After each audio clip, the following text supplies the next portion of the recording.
ప్రార్థన అసాధ్యాలను సుసాధ్యం చేస్తుంది.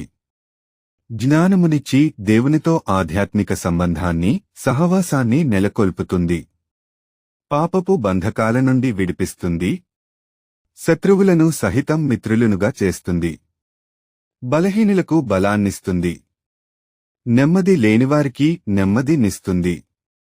కృంగిన జీవితాలను లేవనెత్తుతుంది. సింహాల నోళ్లను మూయిస్తుంది.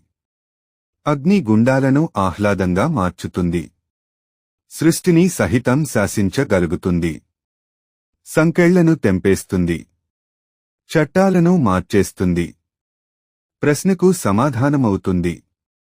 సమస్యకు పరిష్కారాన్నిస్తుంది. కన్నీటి ప్రార్థన కన్నీటిని తుడిచేస్తుంది.